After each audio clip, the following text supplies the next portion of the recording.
সাব্বাস বাংলাদেশ, সাব্বাস ডাক্তার মোহাম্মদ ইউনূস, তোমাকে সাধুবাদ জানাই। তুমি জাতিকে সুদ করে হলো কাজটা করেছো বাঘের বাচ্চার মতো। সীমান্ত হত্যার একটা অবিচার হয়নি, কথা বলেন ঠিক না বেঠিক? ফেনীর মতন একটা, ফেনী কি বলে, ফলানি না ফেলানি, ফেলানির মতন একটা মেয়েকে মেরে তারা কি করেছিল? কাঁটাতারে ঝুলাই রেখেছিল, এখনো পর্যন্ত বিচার হয়নি, কথা বলেন ঠিক না বেঠিক? সীমান্তে যখন খুশি তখন তারা মেরেছে, প্রতিবাদ করেনি। কিন্তু গতকালকের একটা সীমান্ত এলাকার বিএসআর বিডিআর এর কথা ভাইরাল হয়েছে। বিএসএফ আর বিজিবি ভাইরাল হয়েছে না? বিএসএফ এর এক জওয়ান, দুই জওয়ান ঢুকে পড়েছে বাংলাদেশে। কৃষকদেরকে যখন পিটাচ্ছিল, কৃষকরা বিএসএফ কে ধরেছে, বিজিবির সংবাদ দিয়েছে। বিজিবি এসে যখন ধুমধাড়াক্কা মারি শুরু করেছে, বিএসএফ তখন বিডিআর এর পা জড়াই ধরে বলতেছে, ভাই রে যা হয়ে গেছে গেছে, আমার দেশে ফেরত পাঠা। বিজিবি বলতেছে, এটা শেখ হাসিনার সরকারের সময় নয়, এটা এখন ইউনূস সরকারের 18 কোটি মানুষের সময়। সাব্বাস বাংলাদেশ, সাব্বাস ডাক্তার মোহাম্মদ ইউনূস, তোমাকে সাধুবাদ জানাই। তুমি জাতিকে সুদ করে হলো কাজটা করেছো বাঘের বাচ্চার মতো।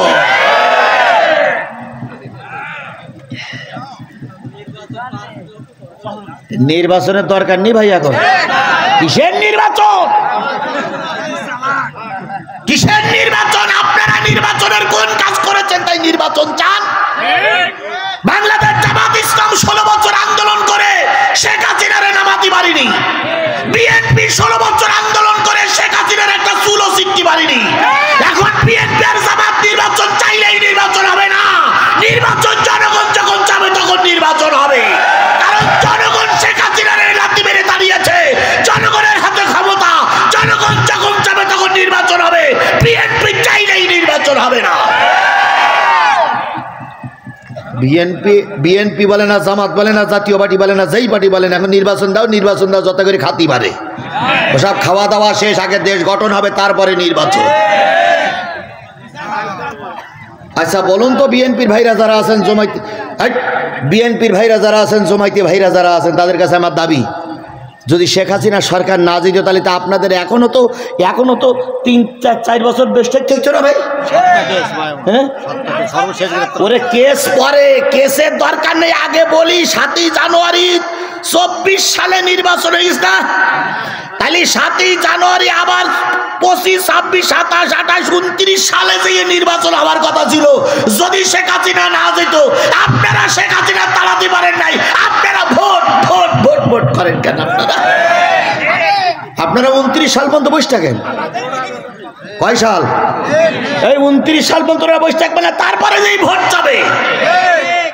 ছাত্ররা ইউনূস সরকারকে পাওয়ারে বসাইছে, ওরা যখন ভোট চাবে তখনই ভোট হবে। বলুন তো, নির্বাচিত সরকার আসলে এরকম আন্দোলন করতে পারত? বাংলাদেশ স্বাধীন হওয়ার পরে তো এই একটা ঘটনা দেখলাম। আরেকটা ঘটনা দেখেছিলাম যে এক সময় বিএসএফ বলরা বাংলাদেশের ঢুকে পড়েছিল, তাদের মেরি একদম ধান বাগানে সব পাটাই ফেলেছিল। আর এই একটা ঘটনা দেখলাম, এটা টুকটাক ঘটনা আছে, কিন্তু এইরকম একটা যুগান্তকারী ঘটনা হচ্ছে বিএসএফ বিজেপির পা জড়াই ধরে ক্ষমা চাচ্ছে। তাহলে বোঝা গেল এখান থেকে 1 বছর আগের বাংলাদেশ আর 1 বছর পরের বাংলাদেশ এক নয়। আর আমরা চাই এরকম মাথা উঁচু করে বেঁচে থাকতে চাই। কথা বলেন ঠিক না? ঠিক। সাইদি সাহেবের মতন বলতে হবে 1 ঘন্টা বাঘের বাচ্চার মতন বেঁচতে চাই, 100 বছর পাতি শিয়ালের মতন বেঁচে কোনো লাভ নাই।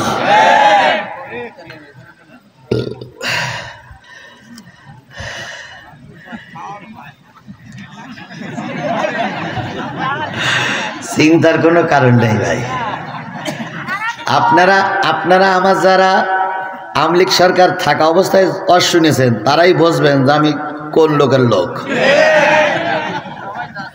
সবাই জানে না? জীবনে গুলি খেয়েছি, রিমান্ডে গেছি, আয়না ঘরে গেছি, 300 দিন জেলখানার ভিতরে ছিলাম, 20টা মামলার আসামি, বাড়ি ঘরদোর ভাঙলো। 1 সেকেন্ডের জন্য শয়তানদের কাছে মাথা নত করিনি।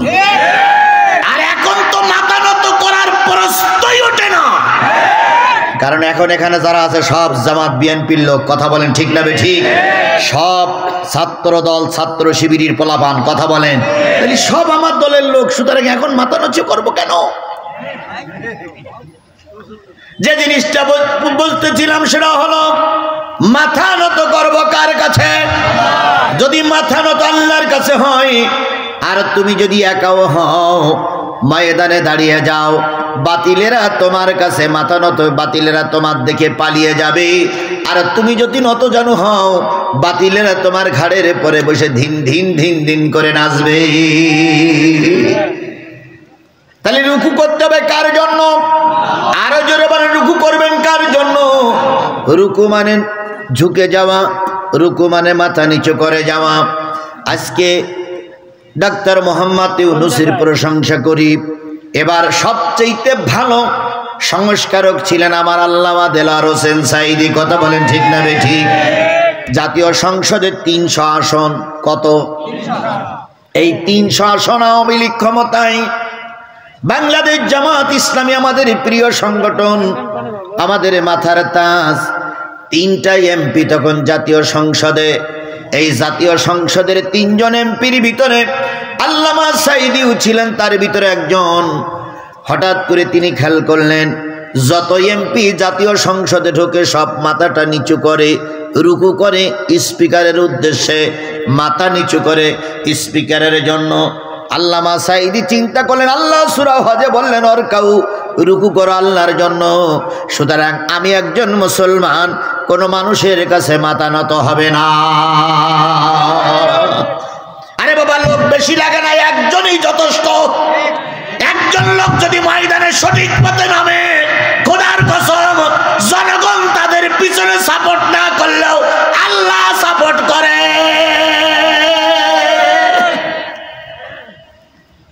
সাঈদী ফ্লোর নিলেন, দাঁড়িয়ে বললেন, মাননীয় স্পিকার আপনিও মুসলিম, মাননীয় প্রধানমন্ত্রীও মুসলিম, রাষ্ট্রপতিও মুসলিম, 300 এমপির ভিতরে অধিকাংশ মুসলমান। আল্লাহর কোরআনের বিধান হচ্ছে আমার মাথা কার কাছে নত হবে? আল্লাহর কাছে ছাড়া কারোর কাছে নত হবে না।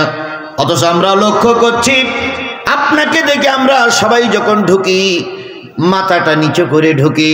তাই আমি আপনার দৃষ্টি আকর্ষণ করে বলছি, মাননীয় স্পিকার আপনি পারেন এই শিরক মুক্ত জাতীয় সংসদকে, শিরক যুক্ত জাতীয় সংসদকে শিরক মুক্ত করা। সুতরাং আপনি যদি একটা অর্ডার করেন, আর কেউ আপনাকে রুকু করবে না। রুকুটা হবে কার জন্য? আল্লাহর জন্য। স্পিকার তার দেলটা নরম হলো, তিনি বললেন, মাওলানা সাহেব আপনার কথাই মেনে নিলাম, কারণ আল্লাহর আশিনে আমি থাকতে চাই না, আপনি একটা লিখিত দরখাস্ত করুন। আল্লামা সাঈদী লিখিত দরখাস্ত দিলেন। সেই দরখাস্তের পরে ভোটাভুটি হলো, হওয়ার পরে সেখানে একটা বিল পাস হলো। মানুষ মানুষের কাছে মাথা নত করবে না, মানুষ মাথা নত করবে কার কাছে?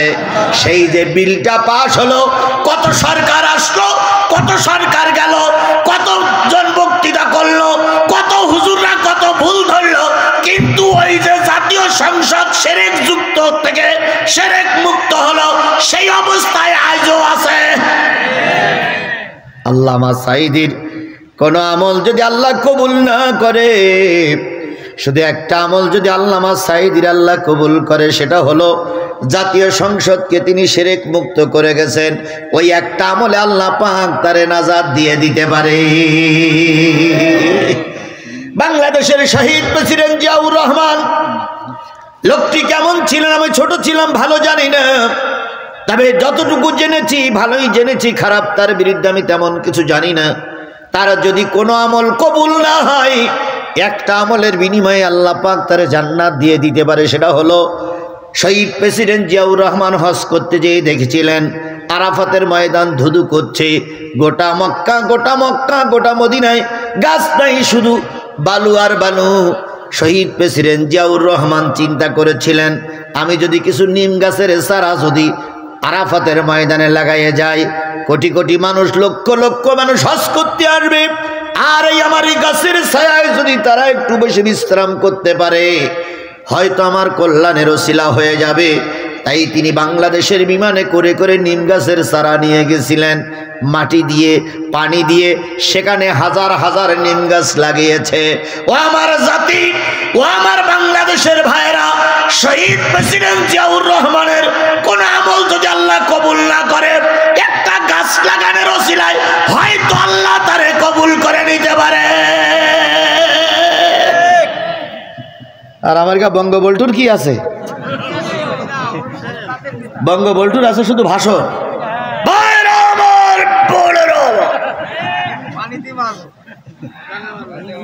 ভাতে মারবো, পানিতে মারবো, চুপ হয়েছে। ওই ডাইলগ দিয়ে শেষ হয়ে গেল নাকি? আচ্ছা, ওনাকে আপনারা কিছু লোক জাতির আব্বা বলে মনে করেন, করেন না? হাই, আবার ডানা করেন কে? খুব ডানা করতেছেন এখন। এখান থেকে 1 বছর আগে কারোর মুখে নানা শব্দ শোনা যেত না, এখন সবাই ভিজে বিড়াল, এখন শুকনো বিড়াল হয়ে গেছে। তো ওনার একটা দৌড় দিয়েছে আল্লামা সাঈদীর, আপনার দোষটা শুনেছেন কিনা? ওনার একটা দৌড় দিয়েছে আল্লামা সাঈদীর, যিনি নাকি 1 লক্ষ মামুনের ইজ্জত নষ্ট করেছে।